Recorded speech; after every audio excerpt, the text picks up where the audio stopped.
Welcome, everybody, to episode 50. We have arrived. This is the Everyday Spirituality Podcast. I am Jim Hazelwood, your host. This week, we return to our reading of the book Everyday Spirituality. Chapter, I think it's 9. It's on laughter and fitting and appropriate. Let's get right to it. Chapter 9. Laugh. She had lived a long life that centered around her love of family and hospitality. But at the age of 90, her health gave out, and she passed away quietly with her 94-year-old husband by her side. In the aftermath of anyone's death, there is the ritual of deciding where the belongings of the deceased should go. Much to the surprise of many of us, the item from her estate that most people wanted was the framed print titled Jesus Laughing. This 1976 painting by Ralph Kozak is widely available, and the poster can be purchased in stores and on the internet for less than $10. But when my mother-in-law died, it was a bit of a surprise to see how sought after her copy was. Jesus Laughing, the title of the painting, makes me smile. What a delightful image. Can laughter and the sacred go together? Absolutely. The 20th century theologian Reinhold Niebuhr, most known for authoring the Serenity Prayer, said this about laughter and faith. Quote, "Humor is, in fact, the prelude to faith, and laughter is the beginning of prayer." End quote. When you are laughing, you are praying. You are expressing one of the greatest gifts of God. Many people in our contemporary American society would probably agree with this statement. But not so long ago, and to this day in some quarters, religion is considered to be a grave matter. For some people, their experiences with religion were so severe that they had a detrimental effect. This seems to be what happened to my grandmother. Raised in an ethnic German household in Long Island City, New York, at the beginning of the 20th century, she attended a strict German Lutheran congregation. So stern was the preaching, so filled was it with a harsh and judgmental interpretation of the Christian faith, that upon her confirmation around the age of 15, she made this vow, which she revealed to me when I was a young man entering the ministry. If this is God, this harsh and judgmental deity, then if I ever have children, I will not raise them in this faith. She told me that she always had a sense that God was gracious and loving, despite being taught the contrary. Her early confirmation vow led her to a decision to not raise her children, my mother, aunt, and uncle, in the Lutheran Church. Over the years, I've told this story to people of older generations. They've confirmed that their own experiences were similar. For most previous generations, the life of a Christian was not one of freedom, grace, and joy. Instead, the Christian life meant a stern outlook, serious attitudes, and often an accompanying harsh judgment of oneself and the world. In some quarters, that outlook still prevails. But is that really what the faith of Jesus is all about? I think that Ralph Kozak painting of Jesus laughing is a more accurate portrayal of this faith. Does the Bible back this up? In Job chapter 8, God will yet fill your mouth with laughter and your lips with shouting. Psalm 126, then our mouth was filled with laughter and our tongue with shouts of joy. Then they said among the nations, the Lord has done great things for them. In Galatians chapter 5, the Apostle Paul writes, but the fruit of the Spirit is love, joy, peace, patience, kindness, goodness, faithfulness, gentleness, self-control. You can't engage in this topic of laughter and the Bible without a discussion of the man whose name means laughter, Isaac. His name is from the Hebrew word yitzchak, meaning he will laugh, and to rejoice. It's all bound together in this man whose life of laughter begins even before he is born. You can find all these stories of Isaac in Genesis 15 through 24. In brief, Isaac's father, Abraham, complains to God that God's promise of making him a nation with descendants as numerous as the stars is unlikely to happen because, well, I'm 99 and I ain't got no kids. My translation. Then Sarah, Abraham's wife, overhears a prophecy that she will bear a child even though she's already 90 and collecting Social Security and a pension. She responds by bursting into laughter. Next thing we know, Senior Sarah is indeed pregnant. And when you give birth to a child in these circumstances, what else are you supposed to do but name the child Last Laugh, or Isaac? This same child is the one who ends up in that disturbing story of potential sacrifice and is spared at the last moment. My guess is that there was nervous laughter and relief at the outcome. Several years ago, I was on a trip to Palestine and Israel. I was part of a group that had the opportunity to visit the traditional burial sites of Isaac and his wife Rebekah. The site is considered a sacred place to Jews, Muslims, and Christians. But because of its location in the city of Hebron, it doesn't get as much attention as the other holy sites in the land called holy.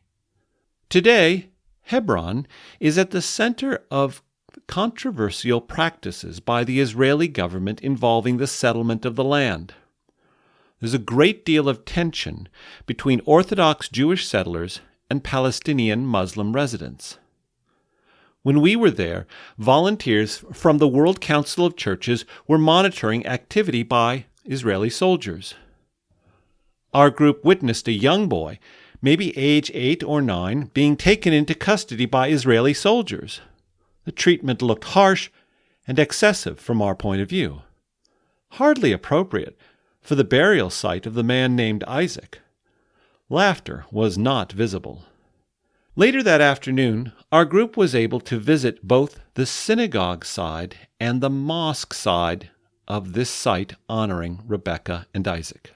There are 2 separate entrances, and you cannot cross from one side to the other without exiting. Amid this setting of high tension, I had a particularly unique reminder that Isaac's spirituality is that of laughter. One hard and fast rule that the Israeli police enforce is a restricted entrance to the synagogue, mosque. They do not want Jews entering the mosque side, nor Muslims entering the synagogue side. In my view, this and other practices, while couched in legitimate security concerns, negatively impacts the possibility of peaceful coexistence.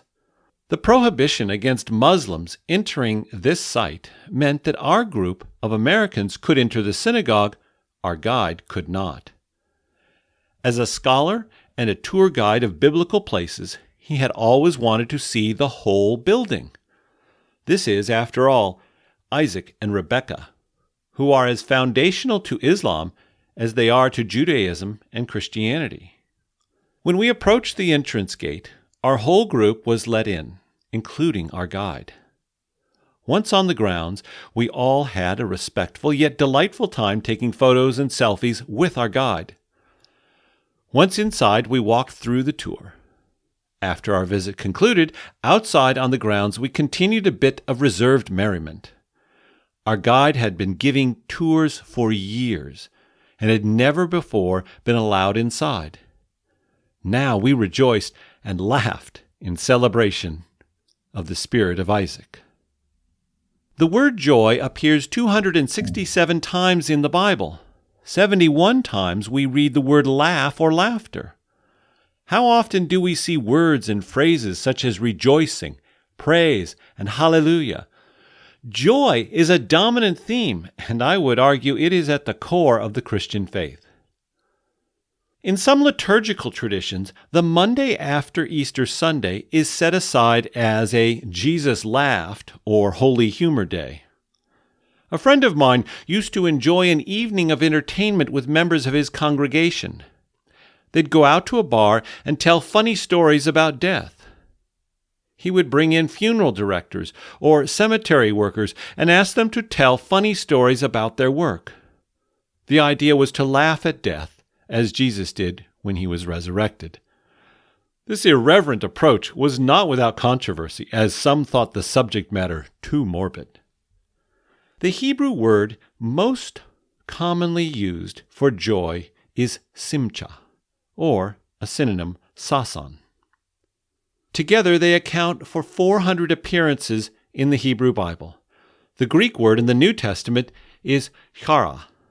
From there we get its root, a word St. Paul frequently uses, namely charis, which we see in the English translation as grace. You can make numerous connections here, such as in charisma, or charismatic, or even in the word Eucharist, which references the sacrament of Holy Communion. The meal of grace is the meal of joy and laughter. According to Professor Lee Burke, who has researched the health benefits of laughter for over 30 years, laughter may not be the magic pill for well-being, but it sure is close. Laughter reduces stress hormones, such as cortisol, and increases the release of good neurochemicals, such as dopamine. You've probably noticed many references to dopamine in this book. Makes you wonder if maybe I should have written a book called Dopamine and Spirituality.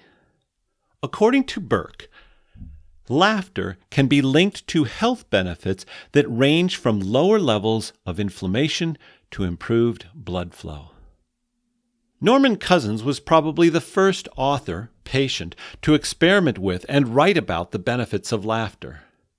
His classic 1979 book, Anatomy of an Illness, chronicles the first time that a patient has entered into a partnership with his physician to experiment with the impact of laughter on his recovery. Cousins, diagnosed with a crippling connective tissue disease, was told by his doctors that he had only a 1 in 500 chance of recovery.